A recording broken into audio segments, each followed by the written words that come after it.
Hi, today we're going to look at the assignment from yesterday called Energy Transformation Passages and Practice. In this set of slides, they gave you some basic definitions of the different types of energy. And in the first drag and drop practice, they asked you to match the term with the definition. So, according to this set of information, potential energy is energy an object could have. Electrical energy is energy that travels through wires. Mechanical energy is energy of movement.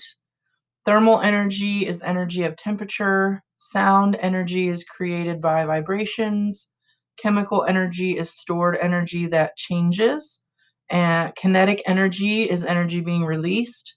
And light energy is energy that you can see. So it explains that energy cannot be created or destroyed as it moves from one form to another. It just gets transferred. So some common transformations. Anytime you have objects coming into contact with each other, like all the different types of mechanical energy, if you generate friction in that process, you are going to also have thermal energy created in the transfer.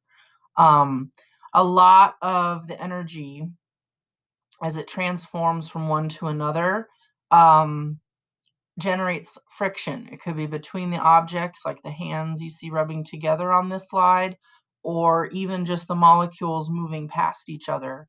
So thermal energy is pretty common as you kind of keep track of the energy as it transfers from one type to another. Electrical to mechanical. There are several electrical examples here. The things that we have that we plug in and can turn on and off, or run on batteries, if they generate some kind of use, you can observe, that it's on in some way. So in the case of the fan, you're going to see mechanical energy. You're going to see blades moving around. It spins. In the case of like a radio or TV, a cell phone, a computer, it's going to turn that electrical energy into sound. Or it might also give off light. Or it might do all of them. When my cell phone rings, it lights up, it makes a noise, and it vibrates. So it wiggles, it moves. So when someone calls me or texts me, it changes that electrical energy into mechanical sound and light. Older lamps, light bulbs, used to get hot. So that's why we've switched to the newer kinds of light bulbs. The compact fluorescents don't give off as much heat, so they're safer. But if you have any older lamps or bulbs around, and if it's not a compact fluorescent or an LED, it's very possible that it would give off heat also. So fire is a good example of light and thermal together. But in the case of electrical, it can do one or all of those things depending on the device that it's powering. Chemical to mechanical energy is pretty common. Here they give you the example of a person. We've talked before that food is chemical energy. We need it to move around and to function. If we're moving our body, then that's mechanical. When she kicks the ball, it's also mechanical. So this would be chemical, mechanical, mechanical.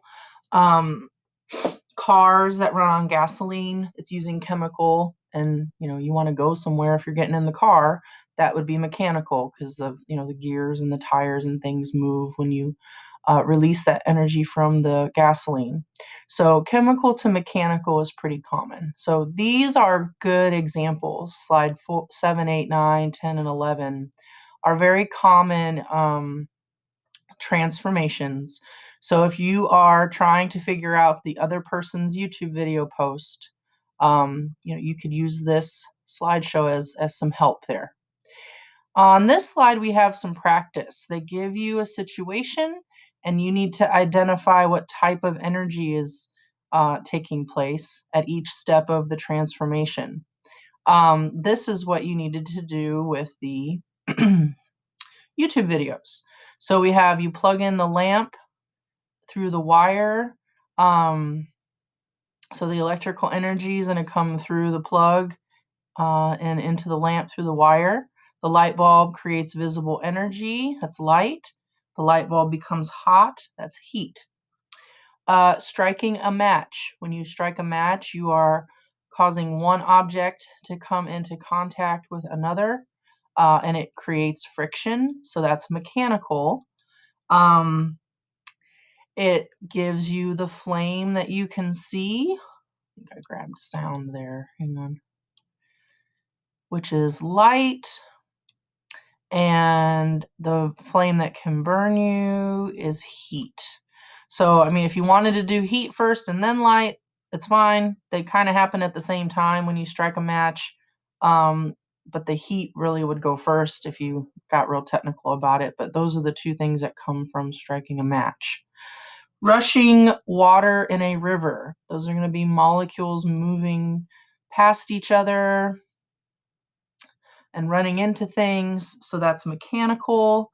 It can spin the turbines in the dam, and that's what we want them to do. That's mechanical. And then energy is stored. That's chemical. That's how we have, a lot of power plants, especially out west. They use dams to get their electricity. Plugging in our hair dryer, that's electrical. It starts out as electrical energy when we plug it in. The air will begin to blow out. That's mechanical, as it moves your hair around. So that's air molecules coming into contact with your hair. And then it can be loud.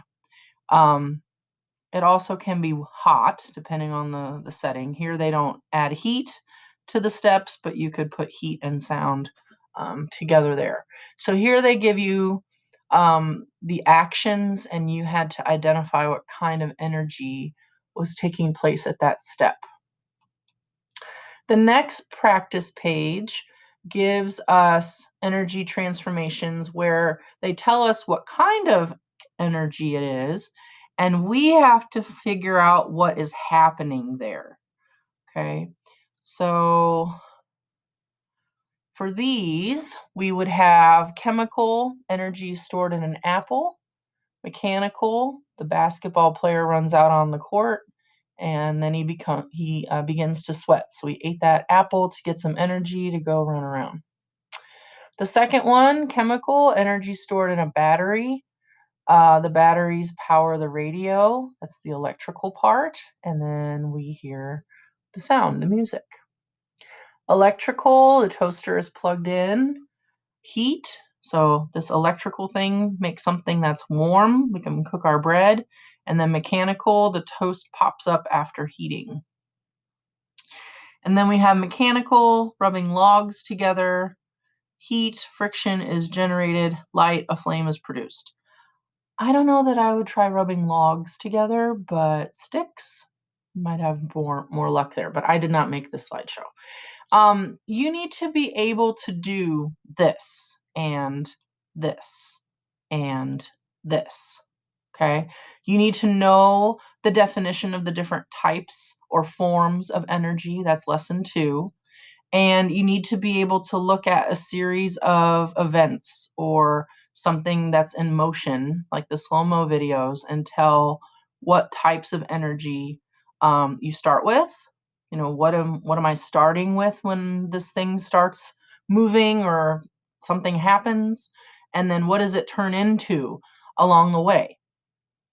That's how you kind of keep track of energy transformations. You should also be able to give examples. Like if I say, tell me an example of a chemical energy or a mechanical energy or a heat energy, can you identify examples of that? So you'll want to take a look more closely at your slides and check them against this key. And if you have any questions about your answers, I'm giving you credit for completion of this.